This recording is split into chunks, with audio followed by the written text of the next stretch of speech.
Hello student, how are you? This is me Anushka and I welcome to you all in your YouTube channel.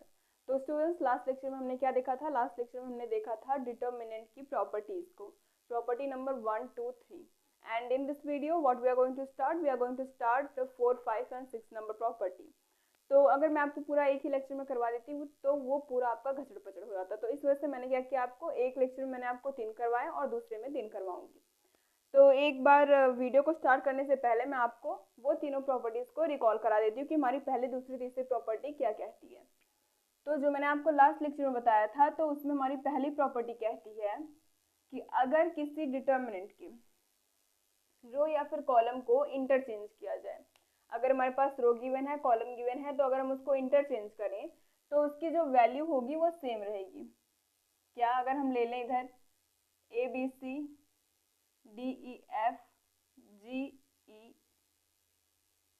GHI,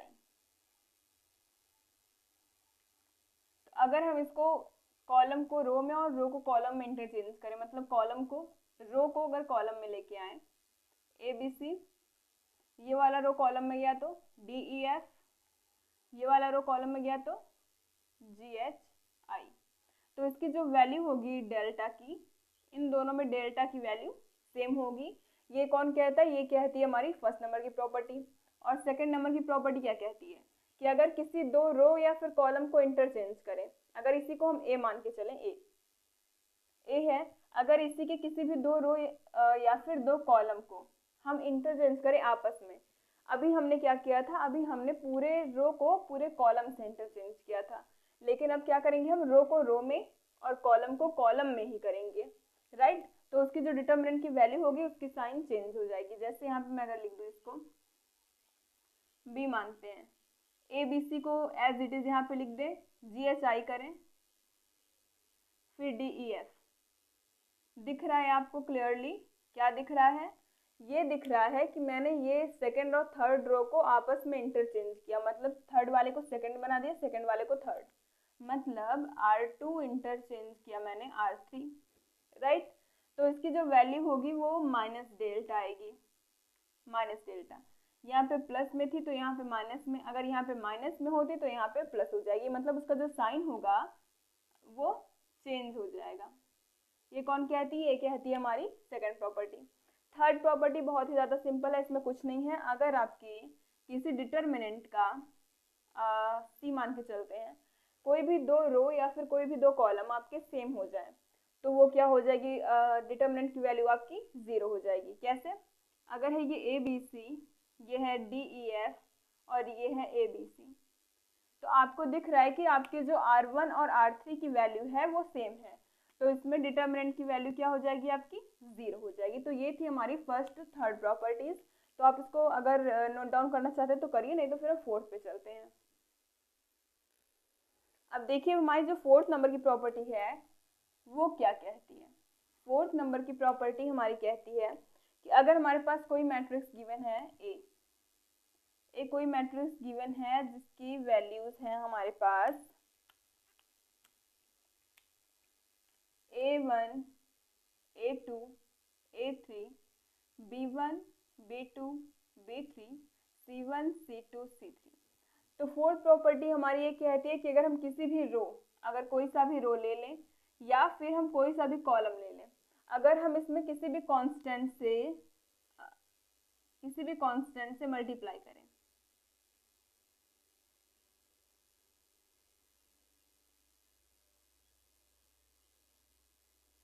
right, अगर हम किसी भी constant से multiply करें तो इसके जो डिटर्मिनेंट की वैल्यू आएगी, अगर इसके डिटर्मिनेंट की वैल्यू हमारी x आ रही है, डेल्टा की वैल्यू अगर इसमें हमारी x आ रही है, तो इसमें डेल्टा की वैल्यू हमारी k इंटू एक्स आएगी, राइट. तो क्या होगा, अगर किसी भी रो या फिर कॉलम में हम किसी कांस्टेंट से मल्टीप्लाई करते हैं तो उसके डिटर्मिनेंट में भी उसी कांस्टेंट का मल्टीप्लाई हो जाता है, मतलब उसकी वैल्यू में हमें उस कांस्टेंट का मल्टीप्लिकेशन दिखता है.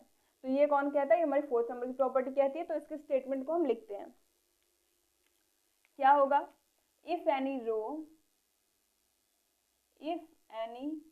रो और कॉलम ऑफ डिटर्मिनेंट लिख लीजिए या फिर सीधा ऐसे लिखते हैं, इफ एनी रो और column is multiplied by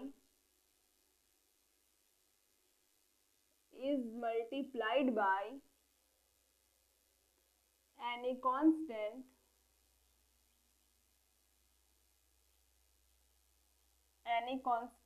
k, then the value of determinant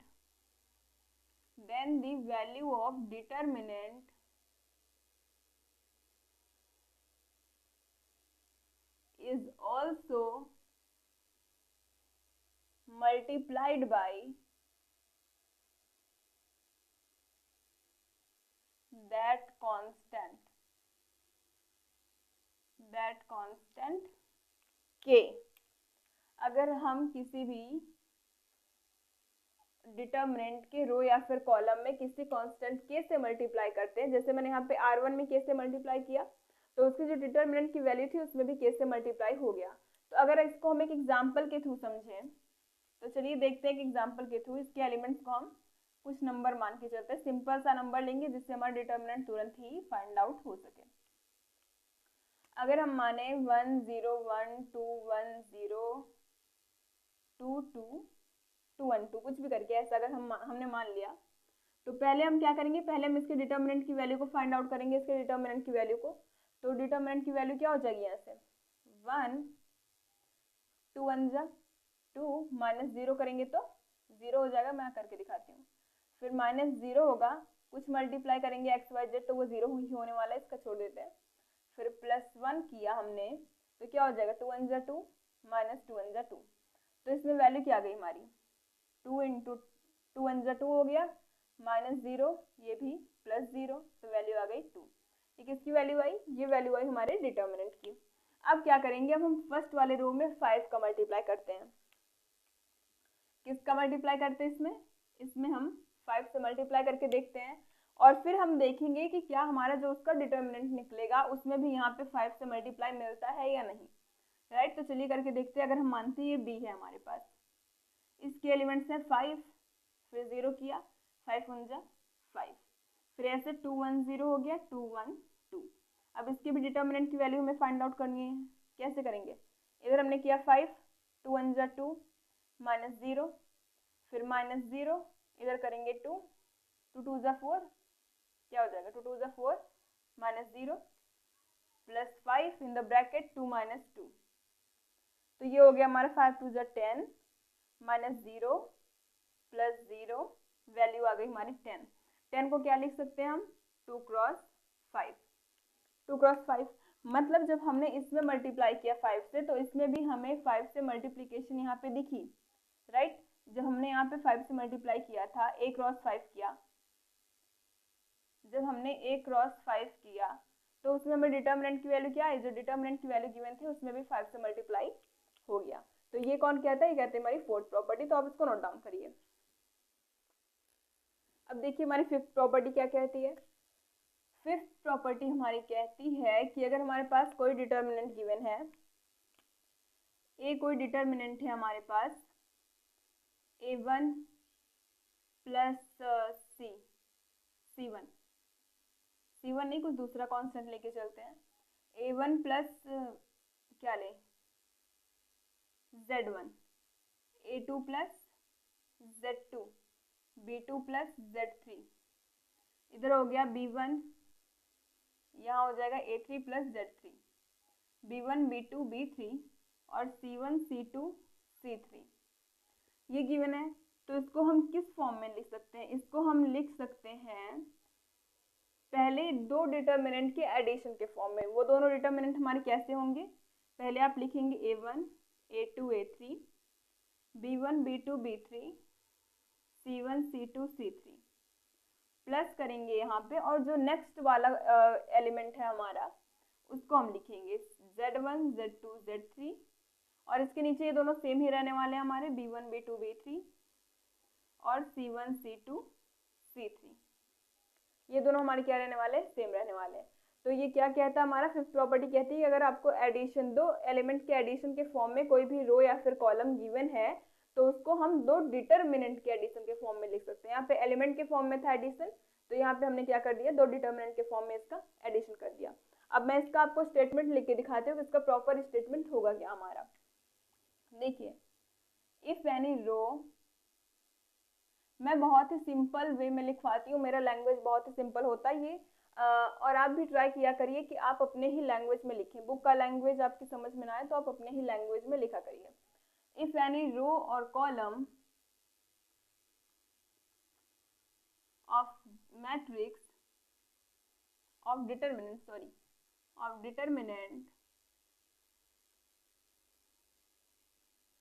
is in form of या is in term of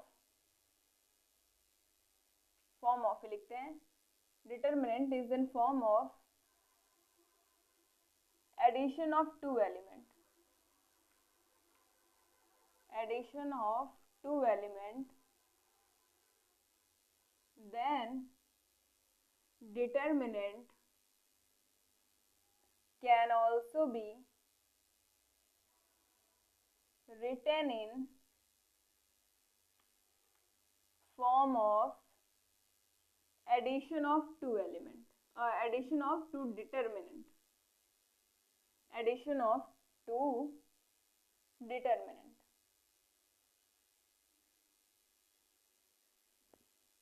क्या लिखा मैंने? इफ एनी रो या फिर कॉलम, कोई भी रो या फिर कॉलम अगर हम लें, अगर यही हम क्या करते A2 plus Z2 A3 plus Z3 करते तो वो हमारा कॉलम के फॉर्म में आता। हमने इसको इस तरीके से लिखा तो ये हमारा किसके फॉर्म में है? रो के फॉर्मेट में है। तो इफ एनी रो या फिर कॉलम ऑफ डिटरमिनेंट, डिटरमिनेंट का कोई भी रो या फिर column is in form of addition, ये किस फॉर्मेट में है? एडिशन के फॉर्म में है। किसके? दो एलिमेंट के, दो एलिमेंट के एडिशन के फॉर्म में दिख रहा है आपको।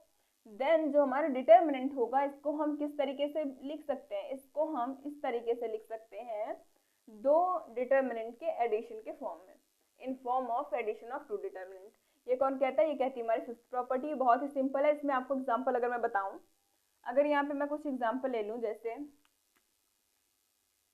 5 प्लस के हो गया K1, 6 plus K2, 7 plus K3, 1 2 3 4 5 6, right. तो अब इसको हम किस तरीके से लिख सकते हैं? इसको हम लिख सकते हैं 5 6 7 1 2 3 4 5 6 और प्लस K1 K2 K3 1 2 3 4 5 6। ये क्या आ गया हमारा? ये इसका एक एग्जाम्पल था, बहुत ही सिंपल है एग्जाम्पल। तो आप इसको क्या करिए? नोट डाउन करिए। तो अब बारी है किसकी? हमारे लास्ट 6 नंबर की प्रॉपर्टी की, कि हमारे 6 नंबर की प्रॉपर्टी क्या कहती है। तो 6 नंबर की प्रॉपर्टी हमारी ये कहती है कि अगर हमारे पास कोई भी रो है, अगर उस रो में हम किसी दूसरे रो में किसी कांस्टेंट का मल्टीप्लाई करके ऐड करें, जैसे ये के हो गया, ये आर जे हो गया, या फिर किसी कॉलम में हम किसी कांस्टेंट का किसी कॉलम में किसी दूसरे कॉलम से, देखिए दूसरा कॉलम है सी जे मैंने लिखा, ये सी आई है, अगर किसी दूसरे कॉलम में मैं के से मल्टीप्लाई करके किसी दूसरे कॉलम में ऐड करूं तो उसकी जो वैल्यू होगी डिटरमिनेंट की वो सेम रहेगी, राइट। क्या होगी? Determinant, value of determinant do not change, the value of determinant do not change. क्या हुआ इसका मतलब? एक एग्जाम्पल लेके हम समझते हैं। अगर हमारे पास एक मैट्रिक्स है गिवन है, इसमें एलिमेंट हैं A1 A2 A3 B1 B2 B3 C1 C2 C3, right. देखिए यहाँ पे सबस्क्रिप्ट आई है, आई में ही हम किसको ऐड करेंगे? जे को, लेकिन उसमें किसी भी कांस्टेंट का मल्टीप्लाई करके हम लेके चलते हैं R1 tense to R1 plus KR2, right, KR2। तो ए हमारा किस फॉर्म में आ जाएगा? ए आएगा हमारा A1 प्लस के, R2 क्या हमारा? B1, A2 प्लस के, R2 यहाँ पे क्या है? B2, और A3 प्लस के B3, और ये क्या हो जाएगा? B1 B2 B3 C1 C2 C3। तो इन दोनों में जो डिटरमिनेंट की वैल्यू होगी, किसकी वैल्यू? डिटरमिनेंट की, वो क्या होगी? सेम होगी, कोई भी डिफरेंस नहीं आएगा। ऐसा आप इसके बाद भी कर सकते हैं अगर आप चाहें तो। C1 के लिए कर सकते हैं, C1 टेंस टू करना चाहे तो क्या कर सकते हैं, C1 प्लस KC3, या फिर आप कोई सा भी ऑपरेशन लगा सकते हैं, तो उसकी जो डिटर्मिनेंट की वैल्यू होगी वो क्या होगी, सेम होगी। अगर हम इसको एक एग्जांपल के थ्रू समझें, 2/2 का लेके चलते हैं हम लोग। अगर यहाँ पे 1 2 4 6 ये गिवन है हमारा, तो इसमें डिटर्मिनेंट की वैल्यू क्या होगी, इसमें डिटर्मिनेंट की वैल्यू हो जाएगी हमारे 6 माइनस 8 इज इक्वल्स टू -2। अब क्या करें, अगर हम R1 में, ए है हमारा गिवन, अगर हम क्या करें R1 tense to R1 plus 2R2 करें, 2R2 अगर करें, देखते क्या उसकी वैल्यू सेम आएगी या नहीं। ये हो जाएगा हमारा 4 6 को एज इट इज यहाँ पे लिखते हैं, R1 प्लस 2R2 मतलब 4 2 8, 1 प्लस 8 क्या हो जाएगा 9। फिर अगर इसके लिए करें तो 2 प्लस 6 2 12, 12 टू 14, ये हो गया हमारा 14। अब अगर इसमें डिटर्मिनेंट की वैल्यू निकालें, 9 6 54 माइनस 56, वैल्यू कितनी आ गई -2। तो यहाँ पे आपको क्या दिखा कि जो डिटर्मिनेंट की वैल्यू थी हमारी वो बिल्कुल भी चेंज नहीं हुई। हम कोई सा भी ऑपरेशन अप्लाई करें, R1 टेंस टू कुछ भी करके, C1 टेंस टू कुछ भी करके, C2 कोई सा भी ऑपरेशन आप अप्लाई करें, तो इसमें जो डिटर्मिनेंट की वैल्यू होगी वो बिल्कुल भी चेंज नहीं होगी। तो आप इसको नोट डाउन करिए।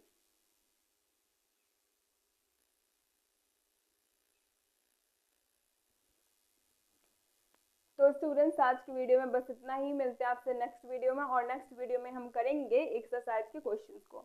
पूरे एक्सरसाइज के क्वेश्चंस को नहीं करेंगे, जो सेम टाइप के होंगे वो आप करेंगे, जो डिफरेंट टाइप के होंगे वो मैं कराऊंगी, राइट।